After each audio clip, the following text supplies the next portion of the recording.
Hi guys, Brain here, fresh off the PTB, and I want to give you my thoughts on the new killer, the perks, and all the things that transpired down in the PTB if you were not on the Twitch channel. So yeah, I'm going to give you those thoughts. Let's go ahead and get on with the video. Okay, so first, let's talk about the artist, which is our new killer. Birds of Torment, very, very cool and very, very interesting power. She has a great flow to it that basically it can be used for tracking, zoning, and anti-loop. So essentially, she has so many uses for her power that she has such a great gameplay flow because there's never a dull moment. You know, like those weird moments where like you don't like know where to go, or you're just checking gens and hopefully you find somebody, and there's like you have those downtime moments as killer and it feels super stressful because you don't want to have downtime moments as killer.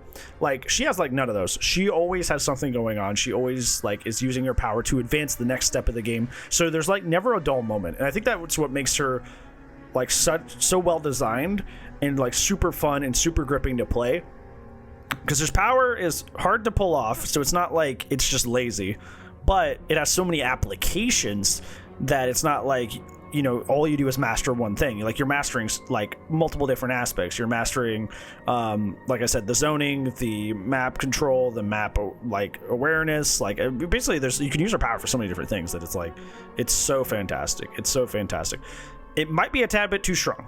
Like the problem I think with her is not that, you know, it can do all these things. I think the problem is that like it does all these things well, if that makes sense. It does all these things well. None of these are really her weak point. She doesn't really have a weak point.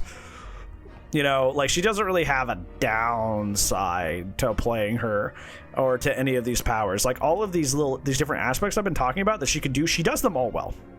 So she really doesn't have an Achilles heel. She doesn't really have anything that makes her like like with flashlights you can get rid of the birds, both her attack birds or the ones she can torment you with, but you have to really bring a whole ass item to like do that, and even then it's not even that helpful. So she needs some sort of like meaningful counterplay to make her more interactive, because she's a greatly designed killer, horribly designed killer when it comes to counterplay, because she basically doesn't have much.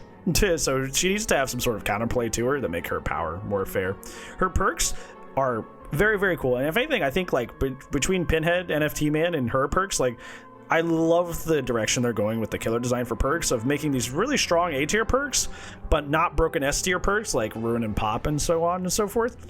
So let's go ahead and get into these. So Grim Embrace, every time you hook 4 survivors in the match, the entity blocks generators for 30 seconds, which is pretty crazy. That's a pretty long time. That's like a really, really long time. But it almost works in like a barbecue sense, because you have to hook everybody first. So it's a reward for doing well in the match and a reward for not tunneling, which, you know, everybody loves. So that's really, really cool. I like that a lot, like a lot. This is probably her most interesting perk, because instead of this being a hex that starts at the beginning of the map, it's a hex that you place. But it can only be placed on totems that have been popped. And yes, if you boon a totem, it just returns to normal. You can't place it. But if a totem's been cleansed, like it's been popped traditionally, you can actually bring the totem back to life, and for each totem brought back to life, it gains an effect, kind of like Devour, how it like stacks up based on how many hooks you've had. Unhooks you've had from super far away. So like number 1 is repair speed, 2nd is healing speed reduced, 3rd is recovery speed reduced, 4 is exit gate reduced, and 5, none of the totems can be cleansed, which is really, really cool. Like it's just like it's almost like a reverse totem, and I think the idea is like really ingenious, like really, really ingenious. So like it's so cool and it's so smart. Like I really, really love this as a perk idea. We got another Scourge Hook.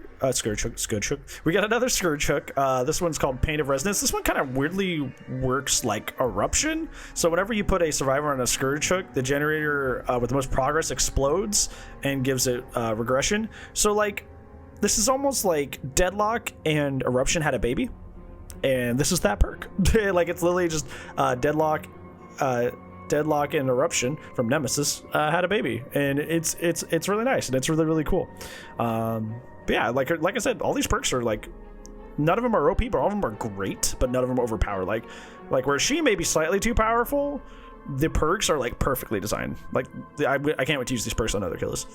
All right, so Jonas perks. Jonas perks are really crazy. Jonas perks are probably the strongest perks to be released with this PTB. Let's start with the weak one. So corrective action is essentially technician, except for others. So if you're working at a gen and somebody pops your gen, you have tokens that silence that.